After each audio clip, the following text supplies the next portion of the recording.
2 Samuel 1. After the death of Saul, when David had returned from striking down the Amalekites, David remained 2 days in Ziklag. And on the 3rd day, behold, a man came from Saul's camp, with his clothes torn and dirt on his head. And when he came to David, he fell to the ground and paid homage. David said to him, "Where do you come from?" And he said to him, "I have escaped from the camp of Israel." And David said to him, "How did it go? Tell me." And he answered, "The people fled from the battle, and also many of the people have fallen and are dead. And Saul and his son Jonathan are also dead." Then David said to the young man who told him, "How do you know that Saul and his son Jonathan are dead?" And the young man who told him said, "By chance I happened to be on Mount Gilboa, and there was Saul leaning on his spear. And behold, the chariots and the horsemen were close upon him. And when he looked behind him, he saw me, and called to me. And I answered, 'Here I am.' And he said to me, 'Who are you?' I answered him, 'I am an Amalekite.' And he said to me, 'Stand beside me, and kill me, for anguish has seized me, and yet my life still lingers.' So I stood beside him, and killed him, because I was sure that he could not live after he had fallen. And I took the crown that was on his head, and the armlet that was on his arm, and I have brought them here to my lord." Then David took hold of his clothes and tore them, and so did all the men who were with him. And they mourned and wept and fasted until evening for Saul and for Jonathan his son, and for the people of the Lord and for the house of Israel, because they had fallen by the sword. And David said to the young man who told him, "Where do you come from?" And he answered, "I am the son of a sojourner, an Amalekite."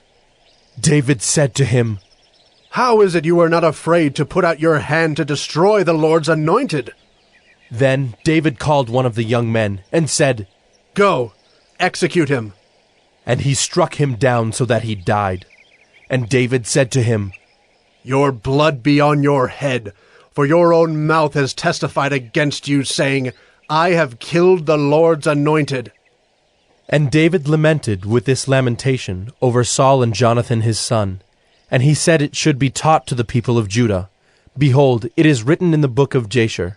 He said, "Your glory, O Israel, is slain on your high places. How the mighty have fallen! Tell it not in Gath, publish it not in the streets of Ashkelon, lest the daughters of the Philistines rejoice, lest the daughters of the uncircumcised exult. You mountains of Gilboa, let there be no dew or rain upon you, nor fields of offerings. For there the shield of the mighty was defiled, the shield of Saul, not anointed with oil. From the blood of the slain, from the fat of the mighty, the bow of Jonathan turned not back, and the sword of Saul returned not empty.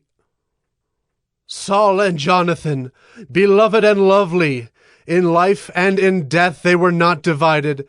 They were swifter than eagles, they were stronger than lions. You daughters of Israel, weep over Saul, who clothed you luxuriously in scarlet, who put ornaments of gold on your apparel. How the mighty have fallen in the midst of the battle! Jonathan lies slain on your high places. I am distressed for you, my brother Jonathan. Very pleasant have you been to me. Your love to me was extraordinary, surpassing the love of women. How the mighty have fallen, and the weapons of war perished.